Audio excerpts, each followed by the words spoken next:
having me, guys. Yes. Tami Gamble. First thing I got to say to you is, what up, though? I'm from Ipsy. Though? You know that Detroit in the house? Yeah. How do you make that leap from name to she from the glove, whatever y'all call it? The mitten. Ain't no glove. Come on, man. A glove got fingers. Where you from, Tami? Detroit. You're from Detroit. Why do you think I said what up, though? It could have been Saginaw, bro. Could have been Saginaw. Okay. No. Okay. I mean, she could have been a Flintstone. I mean, that's not really. See, look. So when I was growing up, Ipsy was 313, along with Detroit. It's all the same channels. My mayor was Coleman Young. I don't know who the mayor of Ipsy was. Right. Coleman so we Young, were all Esquires, all that. Thank you. So all that was 313 area code, which is not Flint. Flint's far away and Saginaw is far away. So let me ask you, if you're in the streets and somebody says, hey, I'm from Saginaw, you don't greet them with a what up, though? No. Maybe. Well, what if Draymond Green is in the building? He's like, yo, what's up? Aren't you the girly shop teacher? You don't say it?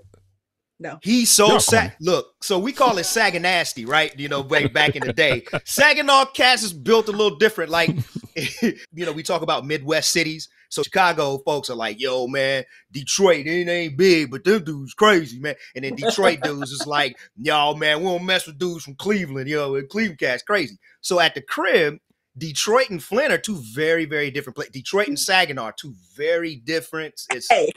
East side and west side, two totally different things. It's like if you're from, I accept this in my naivety.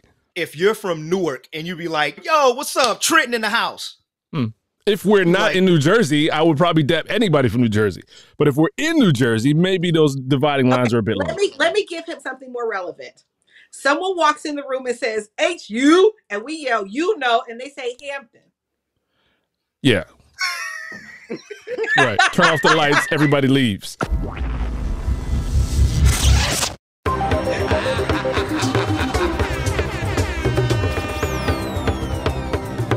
The Black Futurist. One small step for man. Okay. We do our research here on the Black Futurist. So in doing some digging, I found that how you got interested in building and shop was you poured some concrete steps with your pops at a young age. Tell us about it. So the catalyst to this was getting in trouble for carrying a baby doll to school and not quite fitting in with some of the schoolgirls. I got in trouble. Instead of going to Toronto to see the tulips, I got to stay home that weekend and I was quote unquote on punishment. But I had way more fun and I've yet to see the tulips in Toronto. So that's like a bucket list item for me. But that weekend, my dad had planned to be at home alone, pouring cement steps for the porch at our fixer-upper house. And he couldn't get the machine to churn the cement. And so he went in the house to like make a phone call to tell the people the machine's not working. And I'm like, Daddy, I can do it. Daddy, I can do it. And he's like, no, leave it alone. Leave it alone. He runs in the house and I take the entire machine. It was like maybe 80 pounds or so. And I flipped the machine on its side so that instead of it churning like this, it churned like that. And so that was like my aha moment. Like I could do something like super cool. And my dad came out, he was pissed, but he was happy because his cement wasn't messing up. Did he encourage you from that point forward? Because you get in trouble for having the doll at school and you're a little girl who wants to pour concrete. How was that? Yeah, well, with this nasty fixer-upper my parents bought, my brother wouldn't help. And I was eager to be inside of whatever my dad was doing because I was doing stuff that my mom wasn't doing. My mother was a shopper, okay? And I found no excitement in shopping. And I still to this day don't find excitement in shopping. I'm just like, I got to go to the store. Like, I was like, yeah, this thing where I can create something and I can see it in my mind's eye in a 3-dimensional way. Things are able to like download and actually happen. It's super cool. I do have a question about this trip that you're supposed to go to Toronto to see the tulips. And your dad was planning on being alone at home to do the stairs. Yes. Did it feel punitive that he had to watch one of the kids that day? No, because I'm the sidekick. Right. Oh. To this day, my dad and I have more fun because we're always doing something. And he loves the fact that what he gave me and imparted into me has transformed. And now, instead of it stopping with me, it's continuing with more kids. Yeah. So he's folded into the next generation through my person. That's awesome. Yeah. So you've got the Howard sweatshirt on, repping. You already shouted out the HU. So another thing I think that we have in common is the Valley. Yes. You were in the Valley at Howard. So for a little bit. Okay. Did you take Biology 101 in Just Hall? No, I was on the Chem route. Okay. Yeah. Congratulations. So you avoided you avoided a handful of landmine. Wonderful. So I got my degrees in biology and I found it. So yours in psychology. Is that correct? It is. So tell me how you go from 6-year-old sidekick to dad, you figured out how to pour the concrete, to getting a psych degree in the Valley at Howard. So I got into Howard by mistake. My GPA was like a 2.3 or 2.4 in high school. And the crazy thing is nobody would help me with my college application. I had this lofty ambition of being a dentist. So I wound up dental assisting certification coming out of high school. And it's my daddy in love, that's who's pictured up here, that taught me how to pour cement. But my biological father was a Howard alum. And he actually was the first to make a 4.0 in Howard's chem department. So I thought that I was going to be a dentist. And I knew that taking chemistry was a pertinent part of being a dentist. But since no one would help me fill out my application, I bubbled in allied health because nothing else made sense to try to be in the health field. I didn't know what allied health did. I still to this day don't know what's taught in allied health. But I got into school. I asked all my friends, what class are you taking? And somewhere along the way, about 3 years in, I said, now, how do I get out of this? Right. So I did what any intelligent Howard student would do. I calculated up all of my classes. I saw which degree path I was closest to receiving a degree in. And that's the fastest way out. What's the fastest way out? Because I heard nobody cares what your degree is in as long as you get the degree. Mm-hmm. It was in that last semester at Howard that I found out that I was dyslexic. And I thought the school was just hard, but I didn't realize that the dyslexia was an additional set of intelligence, because I don't comprehend the world on paper with written scripted words easily. I comprehend the world in a 3D manner, which is like ancient society. So I feel like I'm additionally gifted because of this dyslexia. You live in a wonderful time. It's a great time for you to be alive. With all the AR and VR stuff that's out here, you can design things in conceptual space in 3D that can become things in real world. That's incredible. I've been doing that for years. Yeah. Very similar track. Bryndan and I were both in engineering, and I figured out after 2 years, not for me. Okay. So I was like, okay, I love science. What degree do I have the most credits toward?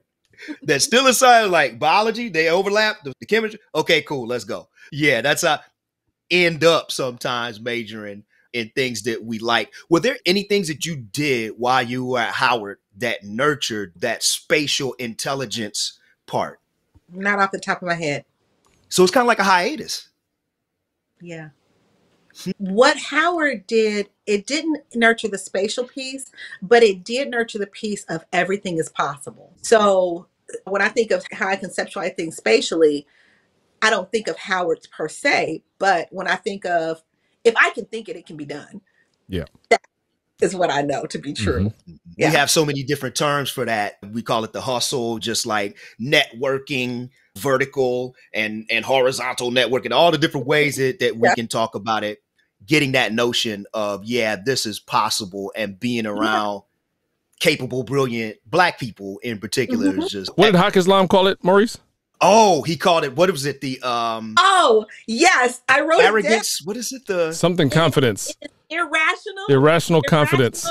Confidence. That was perfect. You need irrational confidence to go from saying, hey, I'm going to go to this school. I ended up here.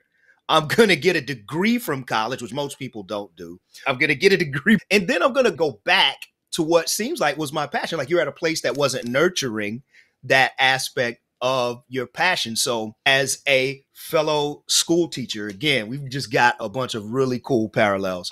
How did you go then from being a psych major at Howard who has a love for building things to teaching? So it was a windy path. Okay. Let's just say that after college, I wound up working for Steve Harvey as his assistant when he had the Steve Harvey Comedy House, actually before and during the time that he was doing the Me and the Boys show. But I was always a creative. So while at the Comedy House, Erica Badu and I were both waitresses. And Erica decided to put on a play series, and I helped her build props and stuff like that for the play series.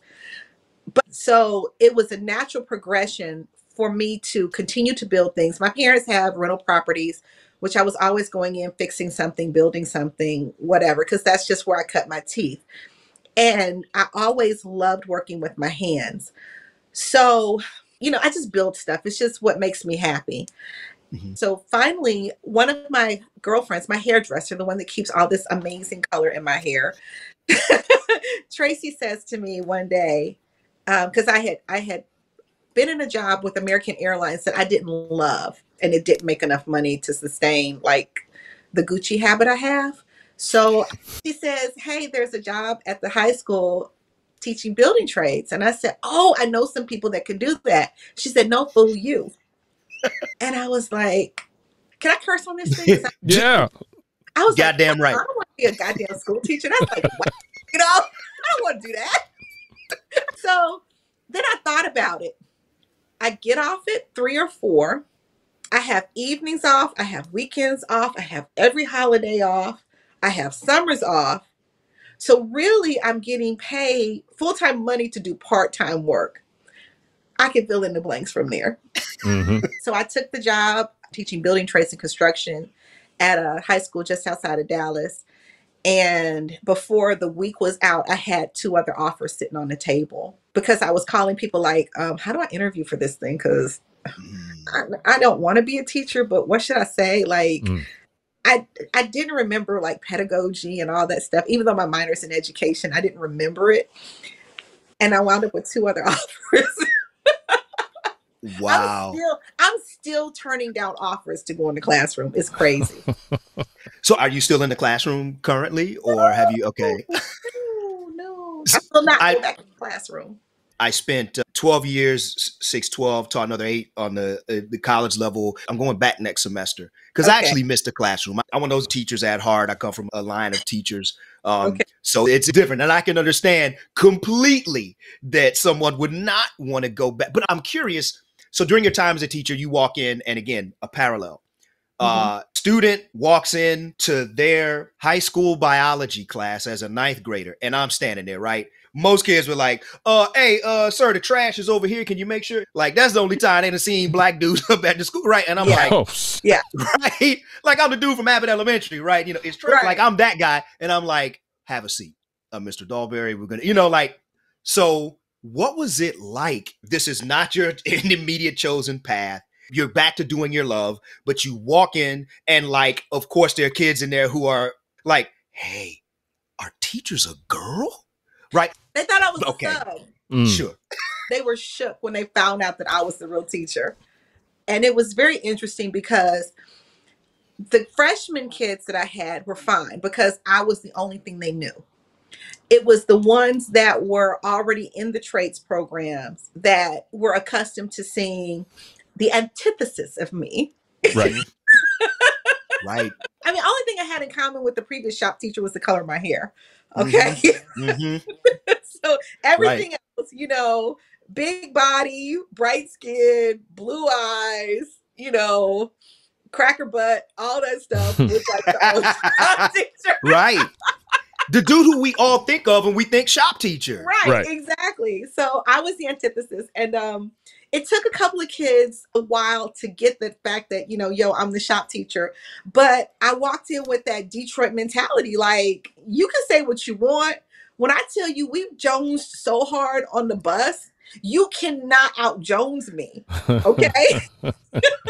So they would do Sounds about right. stuff until they realized she got to come back. And it's a quick one. Like one time I was teaching a 3-point hold to escalate the ladder. So when you're escalating a ladder, if you know or don't know, you keep 3 points of your body on the ladder, either 2 feet and a hand or 2 hands and a foot while you're going up and down. So I'm doing the 3-point hold technique. I step over onto a platform and one student decides the best thing to do is to throw $1 at my feet. Mm. I look down at the dollar and I say, hundreds only, please. And everybody, the class erupted in laughter. And I said, what is it? I said, in construction, you have to know your worth. And I kicked the dollar on the floor. Okay.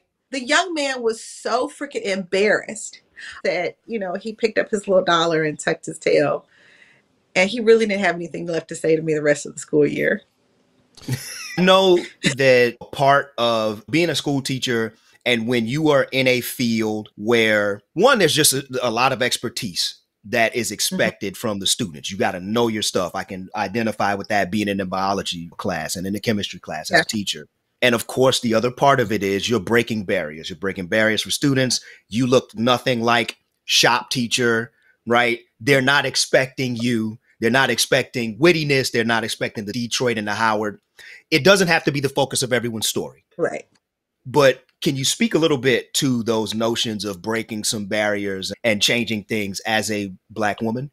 It's a beautiful thing when you're able to come to the table being your whole true self.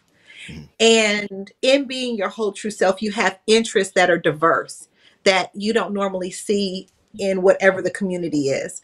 So I'm grateful for my parents for buying a nasty fixer-upper, because in that I learned vital information. I was stronger in mathematics because of the algebraic formulas that were necessary to calculate things, for the trigonometry necessary in order to cut different angles.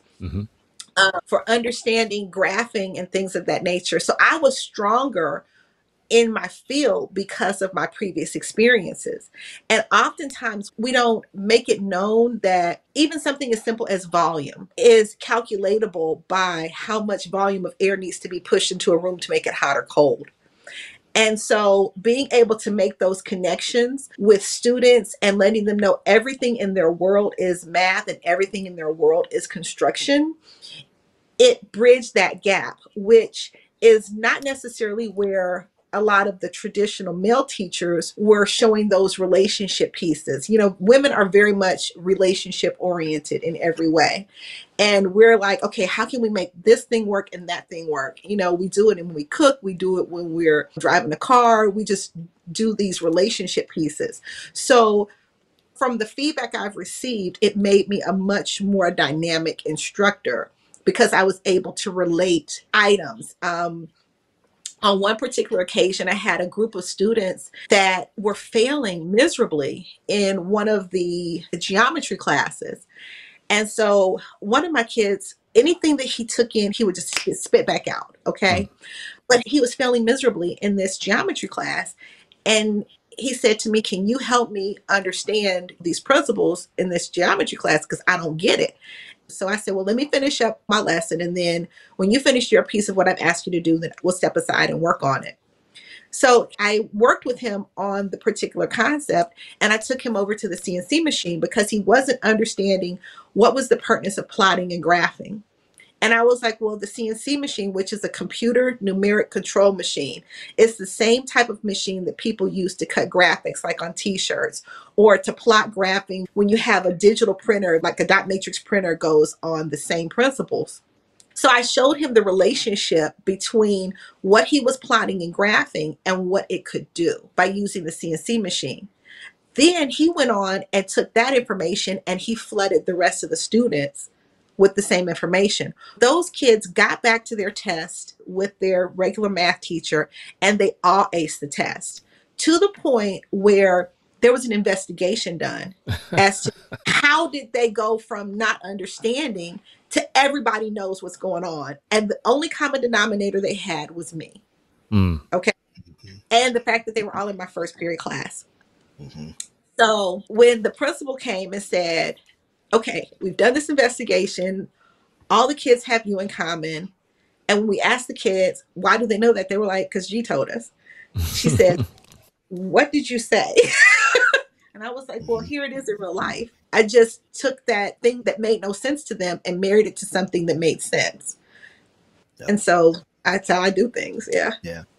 I've spent decades now, not just in culturally responsive teaching and research, and time after time, the teachers that I come across who are some of the best and most responsive and supportive are those who don't have the formal training in it at the forefront. It's what we always say in the research.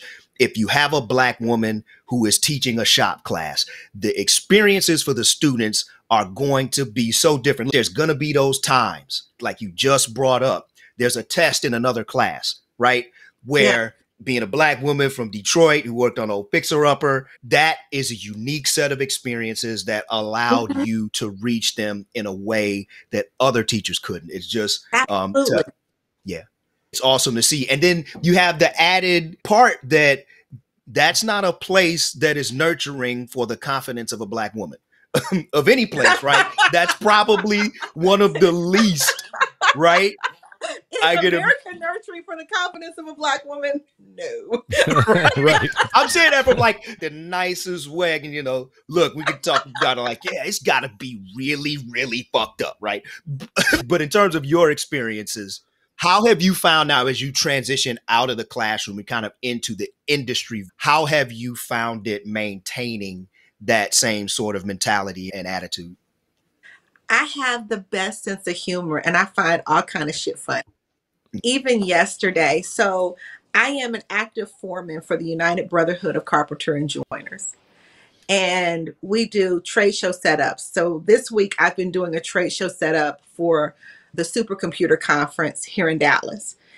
On the books, that show is a $30 million trade show. That's how much is poured in just for the convention center to be able to produce the show.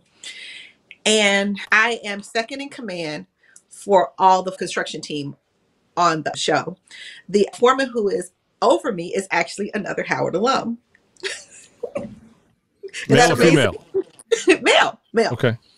So this week, someone said to another one of the lady carpenters, you know, well, we think that her being a foreman is going to her head. And she brings that information back to me. And I just kind of nod my head because this is a person who I served under while training and they were my foreman.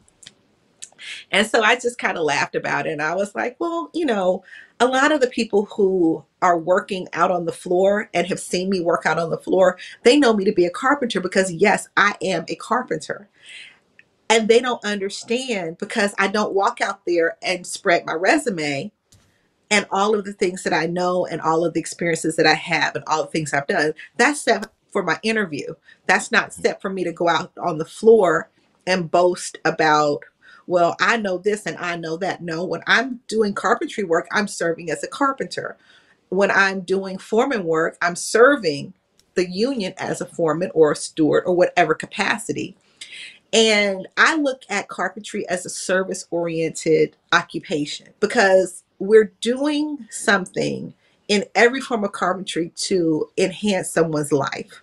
So I don't have this thing of it's going to my head because if I'm not serving as foreman, guess what? You're not getting paid your right wage. Right. You're not getting paid your right hours. You're not working in a capacity that is best suited for your skills because some people are great at laying carpet and other people can't do it because of a physical ailment. Some people are so young in the carpentry world, they don't have the tools. I'm not going to put someone in a position that only has like a T25 or T30. I'm not going to put them in a position to do a custom build where they're going to need a skill saw. So all of these are things that I have to know in order to place people appropriately when they're on the floor so that they can be successful. So it's a lot of thinking and a lot of knowing and still teaching involved because I walked through the floor the other day and one of the carpenters was having trouble reading the tape measure. And I know that she's new. I know that she's young. And I was like, yo, it's super easy. You only have halves, fourths, eighths, and sixteenths that you're using to measure. Halves are the biggest, the quarters are next, the eighths are next, and the sixteenths are the littlest ones. Jump them things and count them by odd numbers 1, 3, 5, 7, 9, 11, 13, 15, and you're done. You've made that tape measure easy. See, you see it. You see it. I saw you see it. Okay. Wow. First of all, not until you said it that way. Is it not time to change the name of that organization to the United Personhood of whatever the name of that organization was? And two, United Brotherhood of right, Carpenters and right. Joiners. Hey, what's up with America still in this imperial system? Can we get to metric? What y'all doing? Oh my God. Do you know that there are only 3 countries that use the imperial system of measurement? Just 3. And fortunately, living in Detroit, because of going over to Canada all the time, I know the metric system equally as well as I know the imperial system of measurement. Right. It's interesting, but standards are changing. And I tell people when I'm teaching about metrics, we use metrics every day and we don't even realize that you're oblivious to it because you know what a liter of Coke looks like. Okay. Yeah. Or a kilo. Hey! Yeah, I must be from Michigan.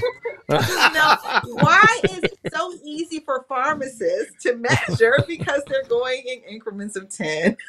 Right.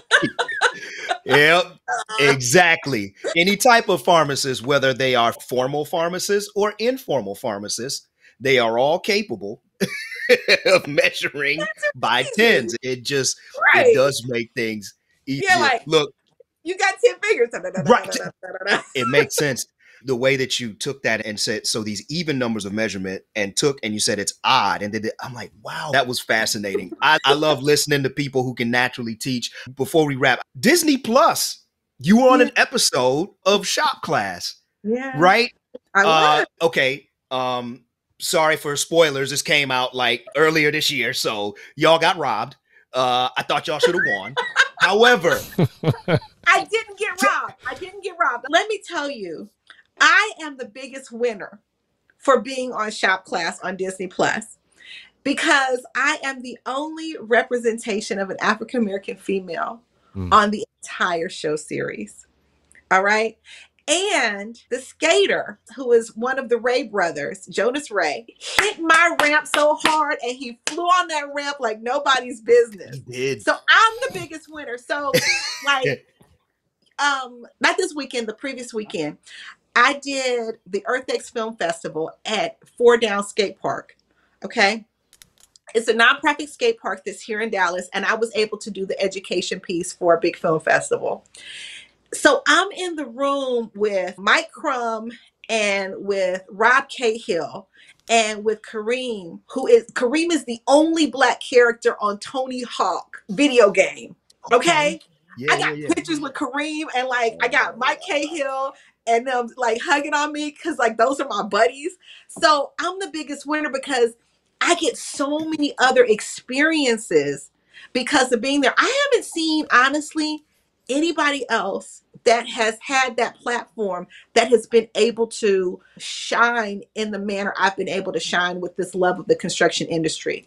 I got called to do the Apollo Education series as a result of it. So I'm like happy as all get out because I got to be on Disney Plus. Honestly, I thought that somebody was lying when they reached out to me on Facebook Messenger and was like, hey, you want to be on a TV show? I was literally laying a floor that day. And I was like, we got time to worry about no TV show right now. I'm laying this floor. So I took a moment and I was like, oh, let me just respond to this. Because I always respond to whatever text requests, whatever, because it's the right thing to do. And so they set up an interview like 30 minutes later and they sent me the contract over and it said Disney Plus. And I said, oh, these dumbos, they don't even think I'm going to catch this plus behind Disney. Ain't no Disney Plus. Disney Plus owns my entire childhood, but I'll let that go. Continue. No, but the thing is, there was no plus behind Disney. Back in, 2019 is when I got that contract. Disney Plus did not even air until the end of 2019. And my episode didn't air until 2020. Like literally my episode aired and we did the watch party, and the very next day, everything got shut down because of COVID. So I'm the biggest winner. I did not get robbed. My executive producer, who's the same producer from Who's Smarter Than a Fifth Grader, we're still buddies. I made some amazing relationships and contacts, and there's only more to come. It's just a matter of time and the world being ready. That's great. That's a good transition to the work that you've been able to do and going forward. This is the Black Futurist podcast. So we see the book over your right shoulder, Girls Garage. Tell us about the book. Tell us about where things are headed for you. Okay, so that book is Girls Garage. That is by Emily Pilton. She owns a company called Girls Garage out in California, and I actually have a feature in that book. I forgot it was sitting there, honestly. But I do have a book series that's coming out called Love Letters to My Toolbox. It's about my childhood and how I fell in love with tools over doll babies and lip gloss. Awesome. Yeah, so you guys got the spoiler on the Love Letters to My Toolbox. And when it comes out, you can come back on and talk about it. So. Right. Yeah, it's a really fun book. So at this point, for the first book in a trilogy, we've got 9 stories that are centered around a young lady falling in love with tools. And then we have projects that accompany each tool that's introduced into the story. So the stories are kind of fun and fanciful. You guys want a snippet? Yeah. Okay. So this particular story is called The Block Girls. All right. It says, "Dear Toolbox, why am I the only one? They, the block girls, always just giggle and talk about boys while adding heaping globs of lip gloss. I promise, every one of their lips look like oil slicks. If a boy kisses any one of them, she'll slide straight into their stomachs. Ew, yucky, yucky, yucky, gross, gross, gross thought. Ugh. I know I'm only 8, but I already dream of developing a master plan community with plush landscaping that's edible. So people going by can pluck and eat fresh berries, herbs, and veggies." That's a little spoiler, but it talks about developing a master plan community. That's fantastic. It's ridiculous how you have it like ready to go. Like, yeah, go. That's awesome. And I hear the Detroit in it, like, you know, the notions of community and a community garden and some of the things that they're doing back at the crib now, which are awesome. We definitely appreciate you sharing your time with us and for sharing part of your story. It's fantastic. And like I said, I felt a personal connection to your story with the parallels that we have as well. And I found it inspiring too. That's so dope. I am so honored to be asked to come on your podcast. I have been listening to your different podcasts, and I thank you so graciously for stopping me, Be More, coming out of the party at homecoming, because I had a hard go to something else. And I was just like, just please, you know how to find me. Just call me. It's okay. Yeah, you know, this has to be like one of 2 times that you come on, because I want to challenge you both to talk about the impact on girls in the STEM field. The challenges, given today's growth fields from parents, are typically more digital. And then also talk about the cultural barriers that we might experience exposing young girls and boys to the trade fields. So we're going to have to bring you back to talk about all that and see how we can change the world.